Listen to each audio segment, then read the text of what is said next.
நமஸ்காரம். ராசியோட பலம் பலவீனத்தில் இப்போ நம்ம பார்க்குற ராசி மகர ராசி தான். மகர ராசியோட பலவீனங்க கடின உழைப்பு உறுதியாக சொல்லிடலாம். ஏன்னா சனியோட வீடு.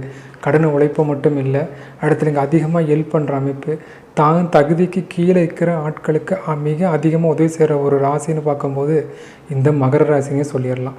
ஸோ இவங்களை பற்றி நிறைய விஷயங்களை சொன்னாலும் கூட பலம் பற்றி எல்லாருக்கும் தெரியும். கடின உழைப்பாளிகள், நேரம் பார்க்காம வேலை செய்வாங்க, அடுத்து உதவி செய்கிற ஆட்கள், தான் எடுத்த காரியத்தில் வெற்றியடைக்காக மிக முயற்சி செய்கிற ஆட்கள்னு நிறைய பலம் இருந்தாலும் இவங்களோட பலவீனம் அப்படிங்கும்போது இவங்க ஹெல்த்தை அதிகமாக கவனிச்சிக்க மாட்டாங்க. அதுதான் மிக முக்கியம். உடலுக்கான இம்பார்ட்டன்ட் கொடுக்க மாட்டாங்க. உழைப்புக்கு கொடுக்குற இம்பார்ட்டன்ட் உடம்புக்கு கொடுக்க மாட்டாங்க இவங்க. ஏன்னா நாம் நல்லா வேலை செஞ்சு நம்ம ஆரோக்கியமாக தான் இருப்போம் அப்படிங்கிற நம்பிக்கை இவங்களுக்கு நேச்சுரலாக இருக்கிறனால உடம்புக்கு அதிகமான இம்பார்ட்டன்ட் கொடுக்காத ராசியில் மிக முக்கிய ராசி இந்த மகர ராசி தான்.